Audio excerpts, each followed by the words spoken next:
Vande Mataram foundation Telangana రాష్ట్ర ప్రభుత్వ పరిధిలో నడుస్తున్న పాఠశాలలో రాణించిన ప్రతిభ కలిగిన 10/10 మార్కులు సాధించిన విద్యార్థులను ఈరోజు రాష్ట్ర స్థాయిలో రవీంద్ర భారతికి ఆహ్వానించి వారిలో ఉన్న ప్రతిభను, వారిలో ఉన్న పట్టుదలను ఈ వేదిక ద్వారా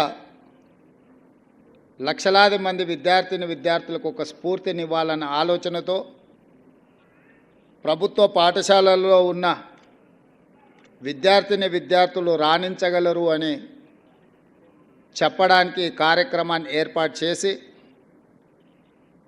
ఈ కార్యక్రమంలో మా విద్యాశాఖ అధికారులతో పాటు ఎమ్మెల్సీ రఘువతం రెడ్డి గారు, వేం నరేందర్ రెడ్డి గారు,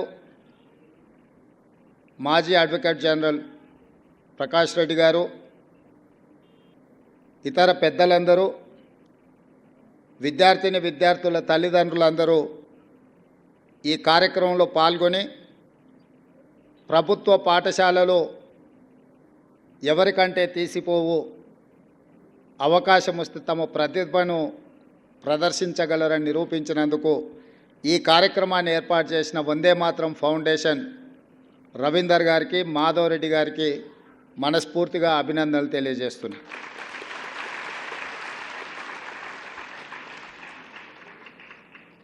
వాస్తవంగా ఇలాంటి కార్యక్రమాలను రాష్ట్ర ప్రభుత్వ పరంగానే అధికారికంగా నిర్వహిస్తే బాగుండేది.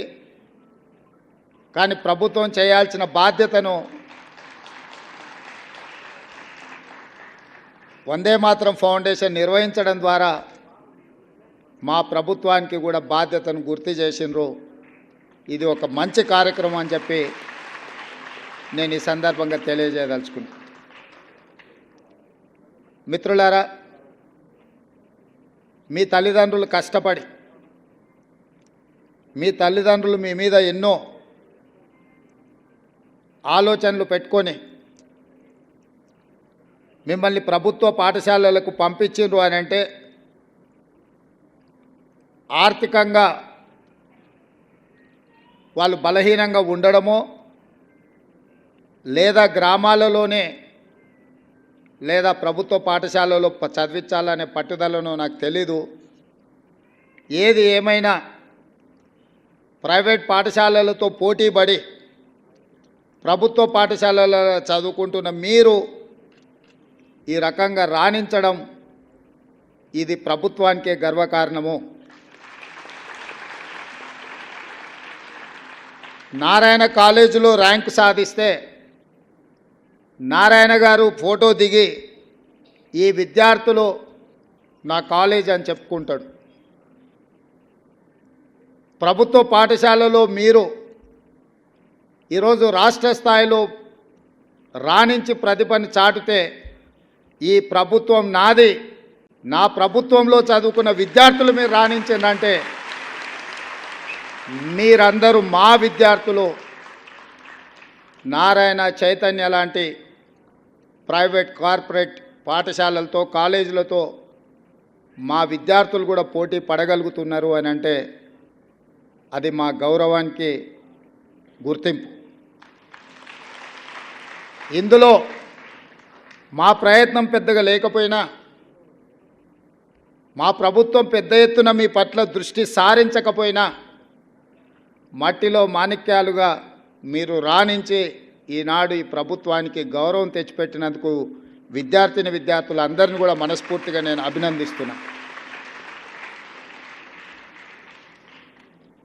ఈరోజు ఈ దేశంలో ఐఏఎస్లైనా, ఐపీఎస్లైనా, ఐఎఫ్ఎస్లైనా వివిధ ఉన్నతాధికారులు మా ప్రభుత్వంలో పనిచేస్తున్న వాళ్ళు నన్ను కలవడానికి వచ్చినప్పుడు వాళ్ళతో మాట్లాడుతున్న సందర్భంలో నేను వాళ్ళని అడుగుతుంటాను, మీ స్కూల్ ఎడ్యుకేషన్ ఎక్కడా, మీ కాలేజ్ ఎడ్యుకేషన్ ఎక్కడా.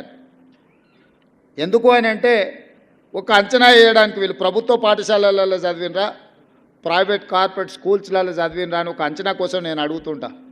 90% ఐఏఎస్ ఐపీఎస్లు ప్రభుత్వ పాఠశాలలలో చదువుకున్నోళ్ళే ఎన్నికవుతున్నారు.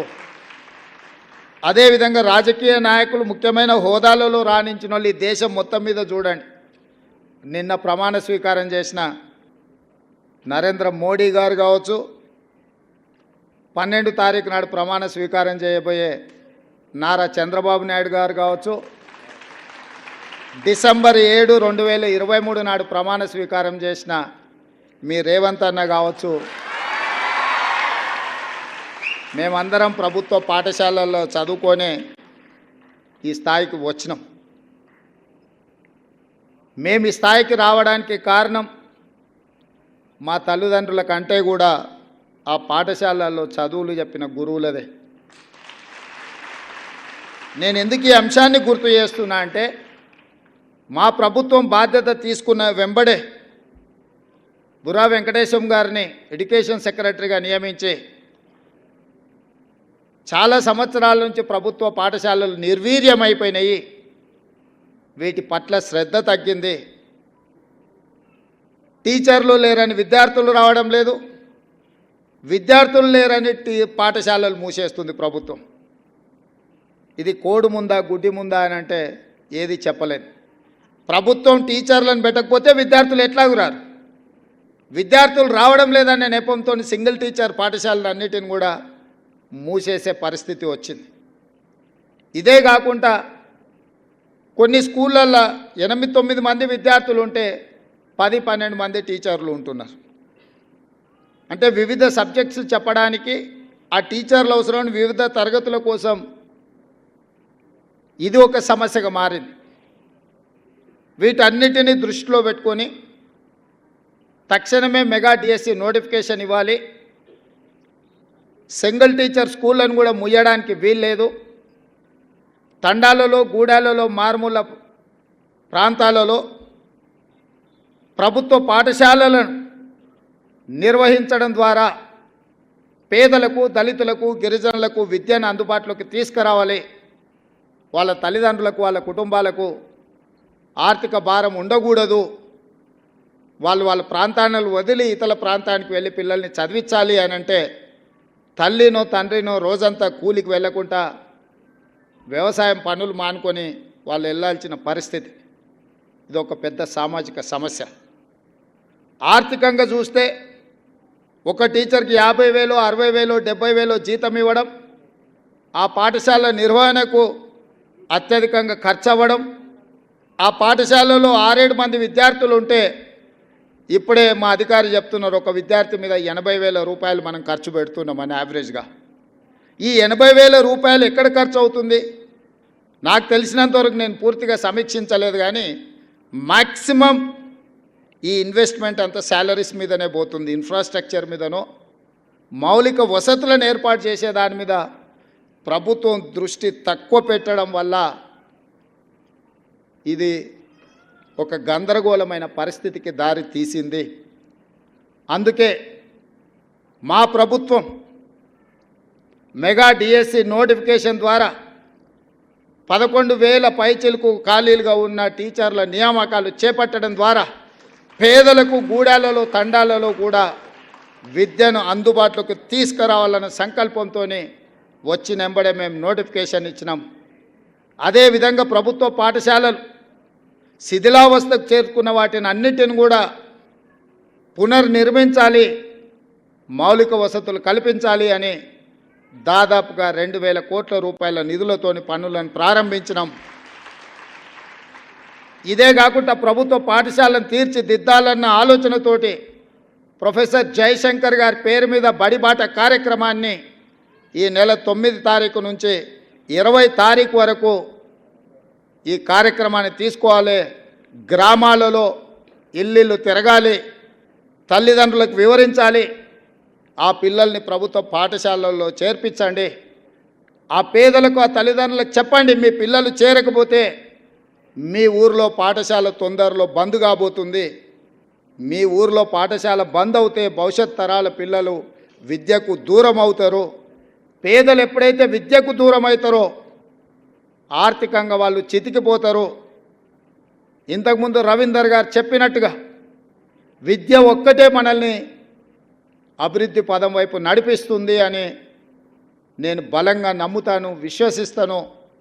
అందుకే ప్రొఫెసర్ జయశంకర్ బడిబాట కార్యక్రమాన్ని ఈరోజు ముందుకు తీసుకెళ్ళండి అని చెప్పి మా అధికారులకు ఆదేశించడం జరిగింది. ఇదే కాదు, గ్రామాలలో ఉన్న పాఠశాలల యొక్క నిర్వహణ, మధ్యాహ్న భోజనం నుంచి బడి పిల్లలకి ఇచ్చే బట్టల వరకు ప్రతి బాధ్యత సెల్ఫ్ హెల్ప్ గ్రూప్లకు, అక్కడ ఉండే మహిళా సంఘాలకే అధికారికంగా నేను జీవో ఇచ్చి వాళ్ళకే అప్పచెప్పినాం. ఇవాళ ప్రభుత్వ పాఠశాలలో చదువుకునే పిల్లలకు ప్రభుత్వం ఇచ్చే డ్రెస్సులు మహిళా సంఘాల వాళ్ళే కుట్టి అక్కడ ఉండే విద్యార్థులు ఇచ్చే విధంగా వాళ్ళకే ఇచ్చినాం ఈరోజు. అదే కాకుండా అమ్మ ఆదర్శ పాఠశాల అనే పేరు మీద పాఠశాలల యొక్క నిర్వహణ గ్రామాలలో ఉన్న మహిళా సంఘాలకే పూర్తిగా అప్పచెప్పిన నిధులు వాళ్ళ చేతులకే ఇచ్చి వాళ్ళే పాఠశాలలు నిర్వహించే బాధ్యతను ఆ తల్లులకే ఇచ్చినాము. ఎందుకంటే మహిళా సంఘాలలో సభ్యులుగా ఉన్నారు అంటే వాళ్ళు గ్రామంలో ఉంటారు. గ్రామంలో ఉండే ఆ తల్లులే వాళ్ళ పిల్లలని పాఠశాలకు పంపిస్తే వాళ్ళ పిల్లలు చదువుకునే పాఠశాలల్ని వాళ్ళ కుటుంబ సభ్యులుగా భావించి వాటిని తీర్చిదిద్దుతారు అని చెప్పి మధ్యాహ్న భోజన పథకానికి సంబంధించి కూడా బాధ్యతలన్నీ వాళ్ళ చేతుల్నే పెట్టి గ్రీన్ ఛానల్ ద్వారా వాళ్ళ నిధులను విడుదల చేయమని చెప్పి మా ఆర్థిక శాఖ కార్యదర్శికి, మా ఆర్థిక మంత్రికి నేను ఆదేశాలు ఇవ్వడం జరిగింది. ఇవన్నీ ఎందుకు చెప్తున్నా అంటే గ్రామీణ ప్రాంతం నుంచి వచ్చిన నాకు ప్రభుత్వ పాఠశాల యొక్క విలువ తెలుసు.